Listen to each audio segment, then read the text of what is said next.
Hello friends, welcome you all. आज हम vision IAS के 5th एंड 6th दिसंबर वाले डेली करंट अफेयर्स डिस्कस करेंगे।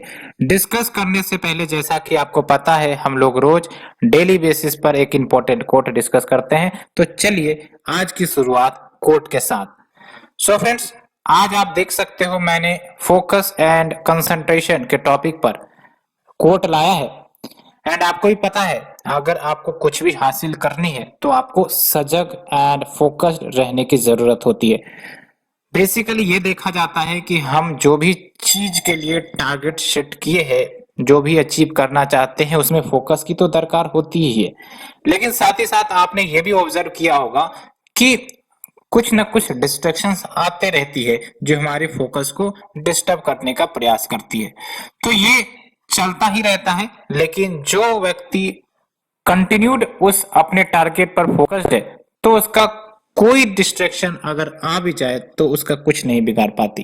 एंड आप लोग जो इतनी कड़ी मेहनत कर रहे हो, ये आपका फोकस ही तो है कि डिस्पाइट इतनी सारी चैलेंजेस जो फेस की जाती हैं, उसके बावजूद आप अपने स्टडी पर, आप अपने टारगेट पर फोकस्ड हो।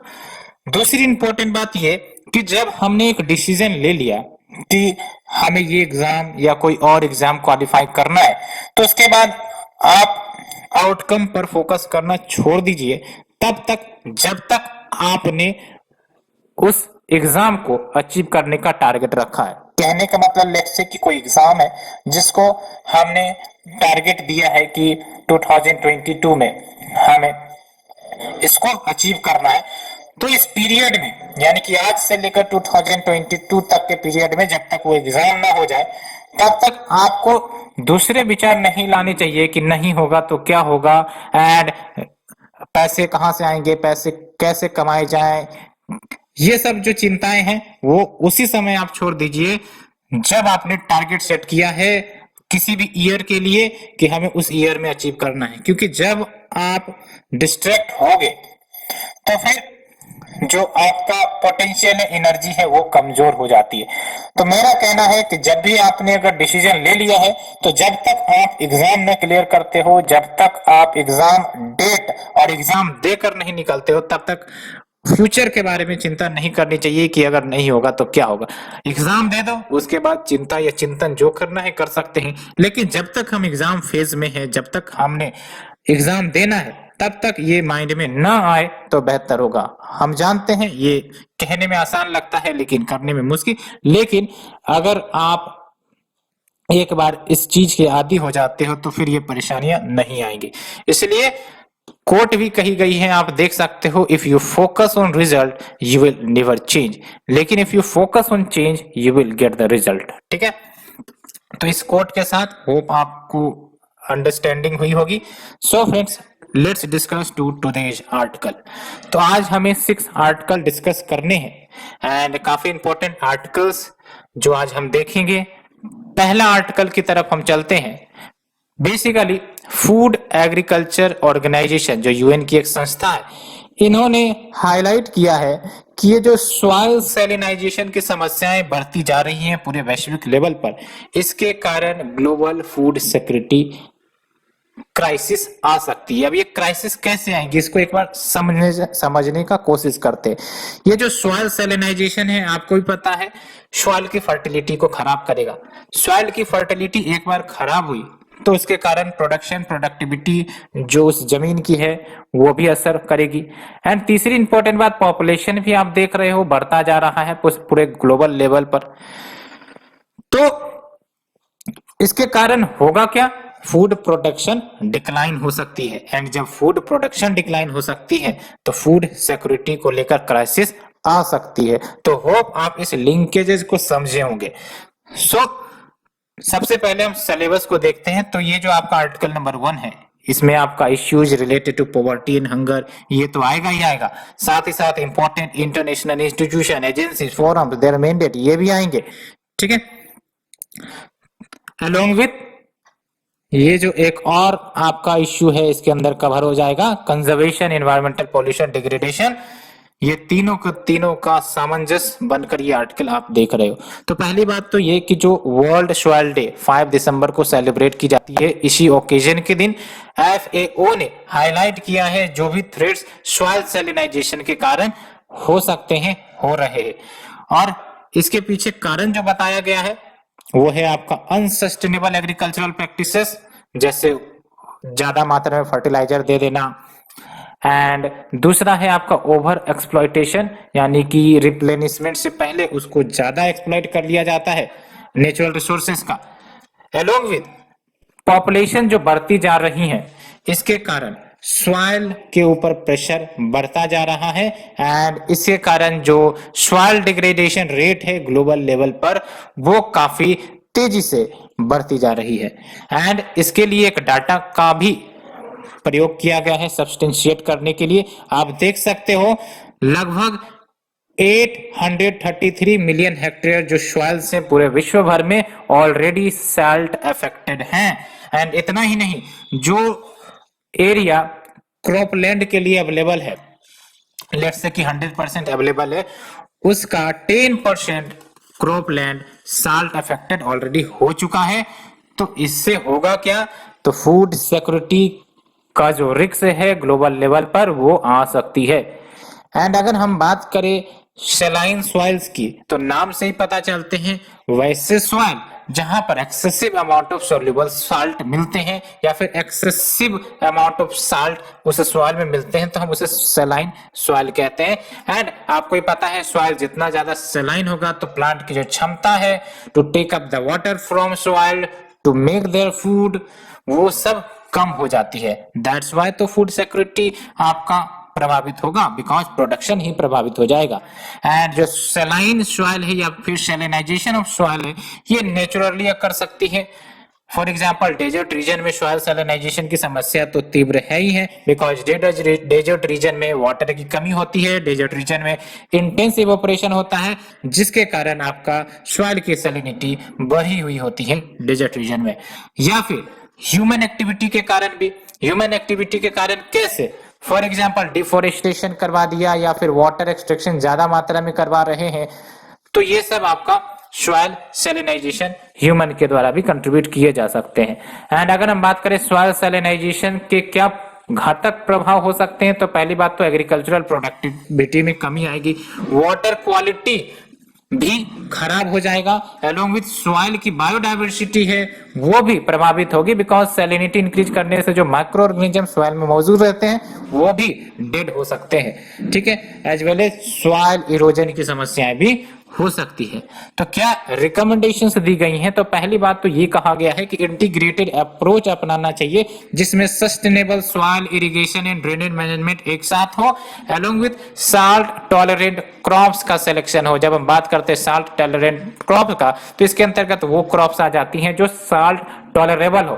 ठीक है, एंड वैसे प्लांट्स जो हेलोफाइट टाइप्स के हो, हेलोफाइट प्लांट्स वो प्लांट्स होते हैं जो साल्ट टॉलरेंट होते हैं, जो ऐसे एनवायरनमेंट में, साल्ट टॉलरेंट एनवायरनमेंट में इजीली ग्रो कर पाते हैं।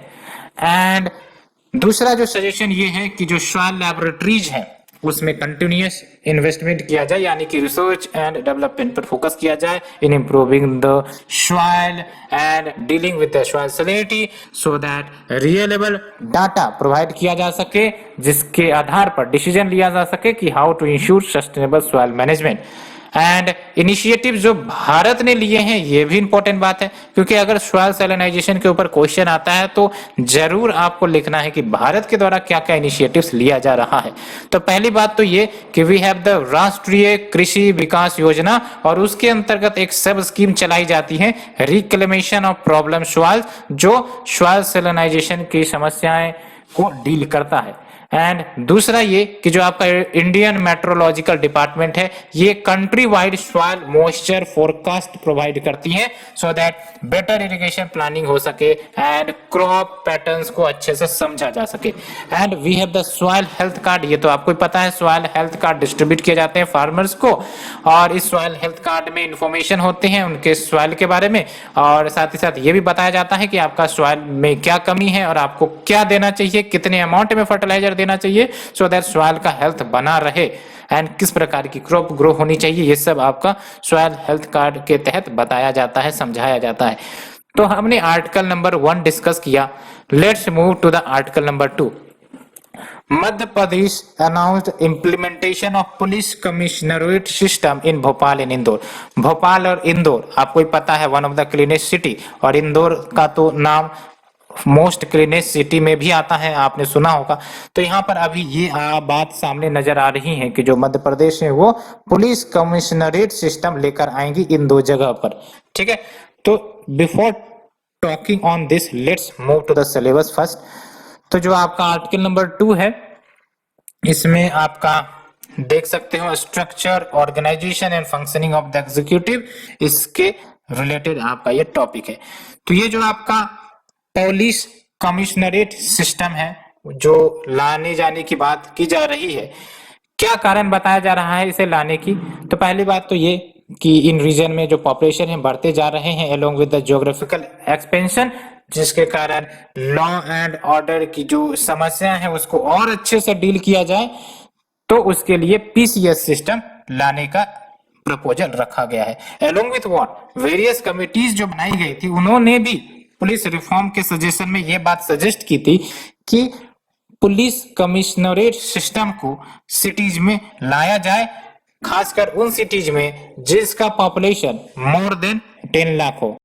तो बेसिकली एक बात आपने देखा होगा, ऑब्जर्व किया होगा अपने डिस्ट्रिक्ट में कि जो पुलिस सिस्टम है या फिर एडमिनिस्ट्रेटिव सिस्टम है, ज्यादातर केसेस में डीएम यानी कि district magistrate and SP system चलता है, लेकिन कहीं कहीं पर जो बिग सिटीज है वहां पर कमिश्नर ऑफ पुलिस यानी कि सीपी वाला सिस्टम चलता है। तो क्या अंतर है दोनों में, उसे हम देखेंगे एंड इसके फीचर्स को भी हम देखेंगे। तो पहली बात तो ये कि जब हम बात करते हैं ड्यूल कमांड सिस्टम, तो ड्यूल कमांड सिस्टम का मतलब क्या हुआ, जहां पर दो का कमांड होगा, यानी कि जो डीएम है डिस्ट्रिक्ट मजिस्ट्रेट एंड जो सुपरिटेंडेंट ऑफ पुलिस है एसपी, ये पावर शेयर करते हैं, रेस्पॉन्सिबिलिटी शेयर करते हैं उस डिस्ट्रिक्ट में। And dual system of control में होता क्या है कि जो एसपी है यानी कि सुपरिटेंडेंट ऑफ पुलिस, इनको वर्क करना पड़ता है डीएम के साथ कोऑपरेट करना पड़ता है for supervising the police administration. And along with what DM को कुछ एक्स्ट्रा पावर दी गई है पुलिस एडमिनिस्ट्रेशन को लेकर। फॉर एग्जांपल डीएम को इंटरेस्टेड है यानी कि इनको पावर दी गई है कि वो अरेस्ट वारंट इश्यू की जाएंगी, लाइसेंसेस इश्यू कर सकते हैं, और जो एसपी है इनको पावर है, रिस्पॉन्सिबिलिटीज है कि वो क्राइम इन्वेस्टिगेट करे एंड अरेस्ट करे। एंड इस सिस्टम को लाने का बेसिक ऑब्जेक्टिव ये है कि जो पावर कंसंट्रेशन है वो किसी एक व्यक्ति के हाथ में ना हो। दैट्स व्हाई यहाँ पर आप देख सकते हो कि जो पुलिस एडमिनिस्ट्रेशन के कुछ फंक्शंस वो डीएम को भी दिए गए, हमने ऊपर में देखा, सो दैट जो पावर कंसंट्रेशन हो एक व्यक्ति के हाथ में ना हो। और दूसरी इंपॉर्टेंट बात इस सिस्टम के तहत ये है कि जो पुलिस है उसको मोर अकाउंटेबल डीएम के प्रति बनाया जाता है एट द डिस्ट्रिक्ट लेवल। तो ये दो इंपॉर्टेंट जो प्रोविजन है, पहली बात तो ये कि to ensure a lower concentration of power, दूसरी बात ये making the police more accountable to DM at district level. लेकिन यही अगर हम बात करें कमिश्नरेट सिस्टम की, तो जो कमिश्नरेट ऑफ पुलिस है या कमिश्नर ऑफ पुलिस है, ये पूरे पुलिस कमांड स्ट्रक्चर का हेड होते हैं और यही रिस्पॉन्सिबल होते हैं जो भी आपका लॉ एंड ऑर्डर को इन्फोर्स करना हो सिटी में। एंड सबसे जरूरी बात, this commissioner of police is accountable to the state government, और यहाँ पर more accountable to the DM, यहाँ पर directly accountable to the state government. And इतना ही नहीं, जो कमिश्नर ऑफ पुलिस है इनके पास मैजिस्ट्रियल पावर भी होता है, यानी कि अरेस्ट वारंट सब इश्यू करवा सकते हैं, including related to the regulation, control and licensing. And जो आपका कमिश्नर ऑफ पुलिस है वो basically deputy inspector general rank यानी कि डीआईजी रैंक के हो सकते हैं या फिर उसके ऊपर के रैंक के होते हैं, और उसको असिस्ट करने के लिए स्पेशल या जॉइंट या एडिशनल या डेप्यूटी कमिश्नर्स होते हैं। एंड ये जो ऑफिसर्स होते हैं इनके पास प्रिवेंटिव अरेस्ट का भी पावर होता है। What do mean by preventive arrest? Preventive arrest का मतलब वैसा अरेस्ट जो क्राइम करने से पहले उस व्यक्ति का कर लिया गया हो। यानी कि कोई व्यक्ति है वो क्राइम करने ही जा रहा था, लेकिन पुलिस को पता चल गई कि ये क्राइम कर सकता है, इसके कारण कुछ दिक्कतें आ जाएंगी, लॉ एंड ऑर्डर प्रॉब्लम आ जाएगा, इसीलिए उसको जब अरेस्ट कर लिया जाता है तो उसे हम कहते हैं प्रिवेंटिव अरेस्ट। अलोंग विथ इनके पास पावर होती है कि सेक्शन 144 इंपोज कर सकते हैं, along with initiating chapter proceeding. क्या है चैप्टर प्रोसीडिंग? फॉर एग्जांपल जो पुलिस है उनके पास पावर होती है कि वो व्यक्ति को, पीपल को प्रिवेंट कर सकते हैं from entering and removing a person from their jurisdiction for maximum of 2 years। Along with क्या बेनिफिट होता है? तो फास्टर डिसीजन मेकिंग, बिकॉज देख सकते हैं वन सिस्टम है, यूनिफाइड सिस्टम है, तो डिसीजन मेकिंग फास्टर हो जाती है, सो दैट जो कॉम्प्लेक्स अर्बन सेंट्रिक इश्यूज हो उसको जल्द से सॉल्व किया जा सके। तो ये हमने आर्टिकल नंबर 2 डिटेल से डिस्कस किया। Let's move to the next article friends. Landslide early warning system under trial. तो बेसिकली लैंडस्लाइड की समस्या आपको पता है, खासकर वेस्टर्न घाट में या फिर जो आपका हिमालयन स्टेट्स है वहां पर देखने को मिलते हैं। उत्तराखंड में बार बार लैंडस्लाइड के इवेंट आपको देखने के मिलते हैं, उसके कारण प्रॉपर्टी का नुकसान, लोगों का नुकसान, लोगों के लाइफ का नुकसान, लाइवलीहुड का नुकसान, ये सब समस्याएं नजर आती हैं। एंड इसी को ठीक करने के लिए, या फिर यूं कह सकते हैं कि ये सब जो नेचुरल डिजास्टर हैं ये तो होकर ही रहती हैं, आपको पता है, लेकिन हम यहाँ पर क्या कर सकते हैं, अर्ली वार्निंग सिस्टम की मदद से प्रिवेंट कर सकते हैं डैमेज को, ह्यूमन लाइफ के नुकसान को। प्रॉपर्टी के नुकसान तो चलो हो ही जाएंगे, लेकिन मोस्ट इंपॉर्टेंट की जो ह्यूमन लाइफ का जो नुकसान है वो नहीं होना चाहिए, because people is the most important. So friends, इसीलिए लैंडस्लाइड अर्ली वार्निंग सिस्टम पर वर्क हो रहा है। And let's move to the topic first. तो आप देख सकते हो ये जो लैंडस्लाइड वाले इश्यूज हैं ये आपका डिजास्टर एंड डिजास्टर मैनेजमेंट के टॉपिक में कवर होंगी। ये आप देख लो यहाँ पर, ये जो डिजास्टर एंड डिजास्टर मैनेजमेंट है उसके लिए गवर्नमेंट की तरफ से इनिशिएटिव एंड क्या होता है लैंडस्लाइड, ये सब बातें इसमें डिस्कस होगी। तो जो आपका लैंडस्लाइड अर्ली वार्निंग सिस्टम है डेवलप की जा रही है किसके द्वारा? जियोलॉजिकल सर्वे ऑफ इंडिया के द्वारा, under the edges of Britain's land slip project. तो ब्रिटेन लैंड स्लिप प्रोजेक्ट, उसके अंतर्गत आपका ये जो लैंडस्लाइड अर्ली वार्निंग सिस्टम है वो डेवलप किया जा रहा है by the geological survey of India. और ये आपका रेनफॉल थ्रेशोल्ड पर आधारित होगी, द रेनफॉल थ्रेशोल्ड सिंस 2017, यानी कि यहाँ के जो रेनफॉल थ्रेशोल्ड के डाटा होंगे 2017 से, उसके ऊपर ये लैंडस्लाइड अर्ली वार्निंग सिस्टम आधारित होगा। एंड जब हम बात करते हैं लैंड स्लिप प्रोजेक्ट की, तो ये जो प्रोजेक्ट है बेसिकली उन फैक्टर्स को समझने के पीछे वर्क कर रहा है जिसके कारण लैंडस्लाइड होती हैं, चाहे वो वेदर रिलेटेड फैक्टर हो, रेनफॉल रिलेटेड फैक्टर हो, या फिर जियोलॉजिकल कंडीशंस रिलेटेड फैक्टर हो। एंड अगर हम बात करें लैंडस्लाइड की, तो इसका मतलब क्या होता है? लैंडस्लाइड का सिंपल सा मतलब हुआ जो रॉक्स हैं, डेब्रिस हैं, अर्थ हैं, वो जब डाउन द स्लोप मूव कर जाते हैं under the influence of gravity, तो उसको हम कहते हैं लैंडस्लाइड। तो आप देख सकते हो movement of rock, earth, debris down slope. And major cause क्या है लैंडस्लाइड के, तो आप भी समझ सकते हैं, इसको आप मेजर डिस्ट्रीब्यूशन में बांट सकते हो। तो जियोलॉजिकल काउज, जियोलॉजिकल काउज का मतलब क्या हुआ कि जो रॉक्स है वो फ्रैक्चर्ड है, वीक है, जिसके कारण अगर कुछ डिस्टरबेंसेस आई, जैसे अर्थक्वेक आ गई, तो ये सब फ्रैक्चर वो टूट जाते हैं, नीचे गिर जाते हैं। तो ये तो आपका हो गया जियोलॉजिकल फैक्टर। दूसरा हो गया आपका मॉर्फोलॉजिकल फैक्टर। मॉर्फोलॉजिकल फैक्टर में आपका स्लोप आ जाता है कि स्लोप अगर ज्यादा इंक्लाइंड हो तो चांसेस है लैंडस्लाइड ज्यादा होने के, अगर कम इंक्लाइंड हो तो चांसेस कम होते हैं। अलोंग विद वेजिटेशन वहां की कैसी है, फायर, ड्राउट, ये सब इवेंट जो है मॉर्फोलॉजिकल काउज में आते हैं। एंड तीसरा जो देखने को मिलता है वो है ह्यूमन एक्टिविटी। ह्यूमन एक्टिविटी में डिफोरेस्टेशन है, एक्सकेवेशन है, हिमालयन एरियाज में आपको पता है गुफाएं भी होती हैं, और अगर developmental project for example road बनाना है, टनल बनाना है, तो इन सब के कारण एक्सकेवेशन होता है, ठीक है। तो इसके कारण भी आपका लैंडस्लाइड जैसी समस्याएं हो सकती है। एंड अगर हम बात करें कुछ इंपॉर्टेंट फैक्ट्स एंड डाटा की, तो आप देख सकते हो लगभग 12.6% जो इंडियन लैंड मास है वो लैंडस्लाइड प्रोन एरियाज हैं। एंड हिमालय और वेस्टर्न घाट के जो रीजन है वो ज्यादा पार्टिकुलरली वल्नरेबल है। इन लैंडस्लाइड के लिए। और आपने देखा भी होगा केरला में लैंडस्लाइड आते रहती है, उत्तराखंड हो, हिमाचल हो, यहाँ पर लैंडस्लाइड आते रहती है।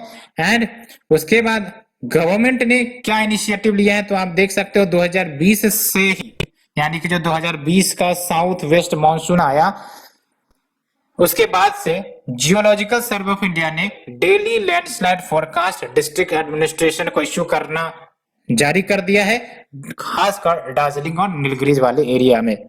और नीलगिरीज वाला एरिया और कुछ नहीं बल्कि वेस्टर्न घाट वाला ही एरिया है। अलोंग विथ व्हाट, जो आपके जियोलॉजिकल सर्वे ऑफ इंडिया है ये प्लान कर रहे हैं कि 5 और स्टेट्स को इसके अंतर्गत ऐड किया जाएगा सो दैट जो डेली लैंडस्लाइड फोरकास्टिंग है वो दिया जा सके इन एडिशनल 5 स्टेट्स को, जैसे हिमाचल प्रदेश है, कर्नाटका है, असम है, Meghalaya, Mizoram by 2022 under this system LEWS। And अन्य इनिशिएटिव क्या लिए गए हैं भारत के द्वारा, तो पहली बात तो ये कि जो जियोलॉजिकल सर्वे ऑफ इंडिया का लैंडस्लाइड सस्पेक्टेबिलिटी मैपिंग है, जो मैप करती है कि कौन सा एरिया कितना वल्नरेबल है लैंडस्लाइड के लिए, एंड बेस्ड ऑन दैट जो इंस्टीट्यूशन है, जो आपके सिस्टम है वो एक्ट कर सकते हैं उस पार्टिकुलर एरिया के ऊपर। And we have the NDMA guidelines for landslide hazard zonation. तो एक बात तो आपको याद रखनी है कि we should have hazard zonation mapping, because ये हजार्ड जोनेशन मैपिंग बताता है कि कौन सा एरिया ज्यादा वल्नरेबल है, कहां पर ज्यादा फोकस करने की जरूरत है अगर डिजास्टर आती है। तो यही होता है आपका हजार्ड जोनेशन, है ना, कि हमने भारत के मैप को जोन में डिवाइड कर दिया based on the hazard. For example ये जो आप ब्लू कलर का लाइट देख रहे हो इस मैप में, मानचित्र में, वो वेरी हजार्ड है, एंड येलो कलर का आप देख रहे हो हाई हजार्ड है। इससे क्या होगा कि जब समस्या ज्यादा गंभीर यहाँ पर है तो यहाँ पर ज्यादा फोकस रिसोर्सेस NDMA सब असाइन किए जाएंगे, रेदर कि हम उन एरियाज में असाइन करें जहां पर लैंडस्लाइड की घटनाएं काफी कम होती है। तो ये सब कुछ बेनिफिट्स होते हैं। सो फ्रेंड्स, इसे डिस्कस करने के बाद let's move to the next article. World trade organisation negotiations on service regulations concluded. तो बेसिकली WTO में सर्विस रेगुलेशंस पर नेगोशिएशंस की बात चल रही थी, अब जाके ये कंक्लूड हुआ है। तो हम टॉपिक डिस्कस करेंगे सिलेबस देखने के बाद।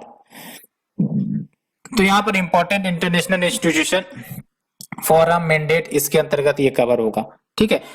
आपको पता है सर्विसेज का मतलब क्या होता है कि जैसे एजुकेशन हो गया या फिर कोई भी आप एडिशनल सर्विसेज प्रोवाइड करते हो, जैसे हेल्थ प्रोफेशनल सब हो गए, ये सब सर्विसेज है ना, ये सब सर्विसेज डिलीवर करते हैं। ट्रेड मतलब क्या होता है, जब हम वस्तु का व्यापार करते हैं, सर्विसेज यानी कि इनविजिबल गुड्स का जब हम व्यापार करते हैं तो वो सर्विसेज में आता है, आपको पता होगा।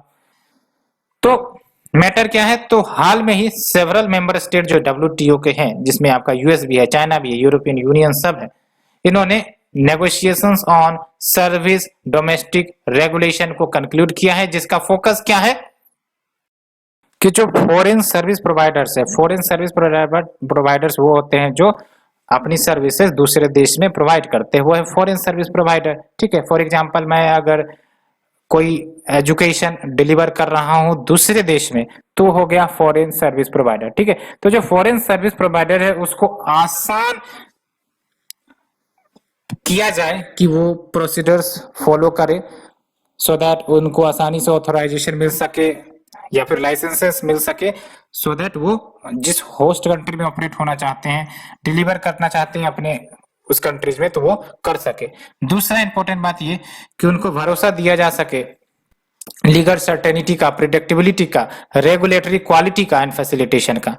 एंड अगर हम बात करें general agreements on trade in services GATS, general agreement on trade in goods भी होता है, general agreement on trade in services भी होता है। तो इसके तहत WTO के जो मेंबर कंट्रीज हैं वो डिटरमाइन करते हैं कि कितना ज्यादा मार्केट एक्सेस हम फॉरेन सर्विस प्रोवाइडर को प्रोवाइड करे वेरियस सर्विसेज सेक्टर में, चाहे एजुकेशन, हेल्थ, कुछ भी हो।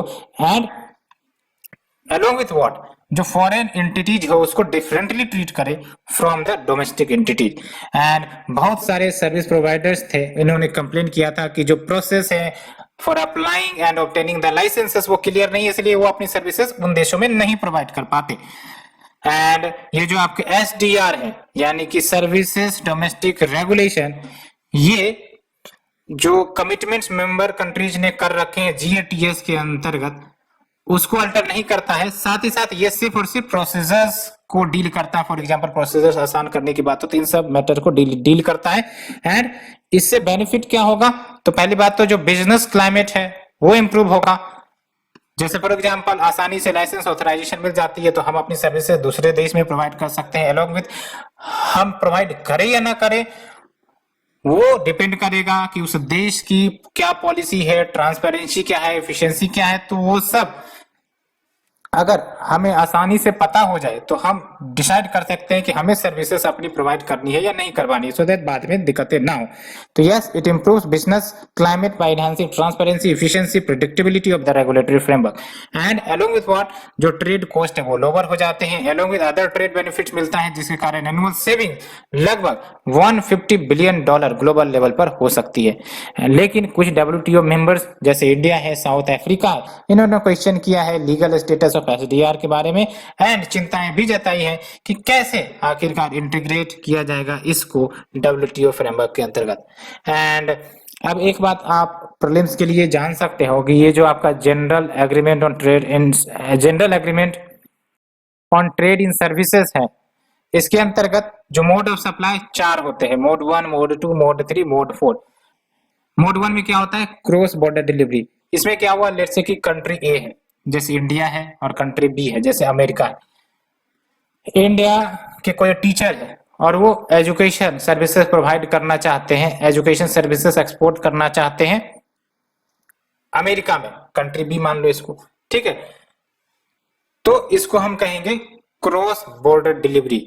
लेकिन मोड 2 में क्या होगा, जिसको हम कंजम्पशन अब्रोड कहते हैं, इसमें जो स्टूडेंट्स हैं वो खुद जहां से वो शिक्षा प्राप्त करना चाहते हैं, यानी कि लेट से कि कोई इंडियन स्टूडेंट्स हैं और वो दूसरे देश में जाकर शिक्षा प्राप्त करना चाहते हैं, यहाँ पर ध्यान रखना मूवमेंट ऑफ स्टूडेंट होगा, है ना। वो दूसरे देश में जाकर शिक्षा प्राप्त करना चाहते हैं फॉर एजुकेशन सर्विसेज, तो ये होगा कंजम्पशन अब्रोड, ठीक है। मोड 3 में क्या होगा, कमर्शियल परचेज, यानी कि कोई भी सर्विसेज हमें प्रोवाइड करनी है तो हम वहां पर लोकल यूनिट या इंस्टीट्यूशन सेटअप कर देंगे, तो ये हो गया कमर्शियल प्रेजेंस। एंड मोड 4 में क्या होगा, प्रेजेंस ऑफ नेचुरल पर्सन। इसमें जो टीचर्स है, लेक्चरर्स है, एजुकेशनल पर्सनल, ये सब को टेम्पररी रूप से मूव करना पड़ेगा उस देश में टू ऑफर द सर्विसेज। तो ये हमने 4 मोड डिस्कस किए, मोड 1, मोड 2, मोड 3, मोड 4। अब हम बात करते हैं नेक्स्ट आर्टिकल की, banks pitch for a bad bank for farm loans. Bad bank के बारे में तो आपने सुना ही होगा। बैड बैंक क्या करता है, बैड एसेट्स को जो बैंकों के हैं उसको उनसे लेता है और बदले में उसको रिजॉल्व करने का प्रयास करता है और म्यूचुअली एग्रीड वैल्यू। तो सजेशन ये आ रही है टॉप लीडिंग बैंक के द्वारा कि जो एग्रीकल्चरल सेक्टर्स में जो NPAs हैं उसको डील करने के लिए भी बैड बैंक को फंक्शंस दिए जाने चाहिए। तो सिलेबस में हम आते हैं सबसे पहले। तो सिलेबस में आप देख सकते हो Indian economy and issues related to structure, planning, mobilisation of resources, growth, development, इसके अंतर्गत आपका आएगा। तो बेसिकली जो टॉप लीडिंग बैंक्स है उनका कहना है कि जो बैड लोन्स की समस्या है एग्रीकल्चर सेक्टर में उसको अगर इम्प्रूव करना है तो asset reconstruction company specifically setup की जाए जो फार्म लोन्स के मैटर को डील करेगा। एंड अभी प्रेजेंट में क्या स्ट्रेंथ है, क्या स्थिति है, तो कोई भी मैकेनिज्म नहीं है, यूनिफाइड मैकेनिज्म नहीं है जो नॉन परफॉर्मिंग एसेट्स जो फार्म सेक्टर को है वो डील करेगा। ना ही कोई सिंगल लॉ है जो डील करेगा इन्फोर्समेंट ऑफ मॉर्टगेजेस जो क्रिएट की गई हैं एग्रीकल्चर लैंड के ऊपर। एंड अगर हम बात करें एसेट रिकंस्ट्रक्शन कंपनीज की, तो आपको ही पता है ये फाइनेंशियल इंस्टीट्यूशन होते हैं जो क्या करेंगे, जो बैंक्स हैं, बैंक ने जिसे लोन दिया होगा और वो लोन नहीं चुकाया है तो फिर उस डेप्टर के जो कागज हैं वो सब बैंकों से खरीदेगा और बदले में बैंकों को म्यूचुअली अग्रीड वैल्यू प्रदान करेगा। एंड फिर ये जो NPA वसूलने का फंक्शन है, यानी कि उस डेप्टर से पैसे वसूलने का फंक्शन है, ये एसेट रिकंस्ट्रक्शन कंपनीज के पास आ जाएगी। बैंक फ्री हो जाएगा इस डेप्टर के मैटर्स को डील करने में, ठीक है, बिकॉज उनको ऑलरेडी पैसे मिल गए हैं। तो वही मैंने आपको बताया, ये जो एसेट रिकंस्ट्रक्शन कंपनीज हैं ये special type of financial institution है जो बैंक के डेप्टर्स हैं उसको ये खरीदते हैं म्यूचुअली एग्रीड वैल्यू पर, एंड उसके बाद जो डेप्ट है उसको रिकवर करने का प्रयास करते हैं ऑन द बिहाफ। एंड आप देख सकते हो एट मार्च इन 2021 जो बैंक का ग्रोस एनपीए रेशियो है एग्रीकल्चरल सेक्टर में वो 9.8% है। लेकिन अगर हम बात करें इंडस्ट्रीज में, सर्विसेज में, तो इंडस्ट्रीज में आपका 11.3% है एंड सर्विसेज में आपका 7.5% है। आप समझ रहे हैं bank gross NPA ratio agriculture sector का मतलब क्या हुआ, जो भी लोन दी गई है और उसमें जो आपका एनपीए हो गया है एग्रीकल्चर सेक्टर उसमें 9.8% कंट्रीब्यूट करता है। And ahead of the assembly election, आपको ही पता है आने वाले समय में असेंबली इलेक्शन आने वाली है सेवरल स्टेट्स में 2021 में, तो कंसर्न है कि जो एनपीए राइज हो सकती है। एनपीए राइज होने के कारण एक बात ये भी होती है कि लोन वेवर ज्यादा दिए जाते हैं इलेक्शन के दौरान। एंड अगर हम बात करें बेनिफिट क्या होगा एआरसी का फार्म सेक्टर के लिए, तो पहली बात तो डेडिकेटेड सिंगल इंस्टीट्यूशन अगर होंगी तो जो रिकवरी का कॉस्ट आता है वो ऑप्टिमाइज किया जा सकेगा बिकॉज एग्रीकल्चर मार्केट स्कैटर्ड है भारत में। एंड दूसरा रेगुलर बैंकिंग रिलेशंस वो इफेक्ट नहीं होंगी बिकॉज बैंक्स को क्लीनर बैलेंस शीट होगी। क्लीनर बैलेंस शीट कैसे होगी, बिकॉज ये जो आपका एनपीए वाला इश्यू है ये आपका एआरसी डील करेगा एंड बदले में इसको तो पैसे यानी कि बैंक को तो पैसे मिल ही गए हैं। सो फ्रेंड्स ये हमने आर्टिकल डिस्कस किया, let's move to the next article. तो basically with eye on jobs government looks to boost a startup ecosystem. आपको ही पता है जॉब्स का काफी ज्यादा क्रंच चल रहा है, अनएम्प्लॉयमेंट की इश्यूज काफी ज्यादा बढ़ रही हैं।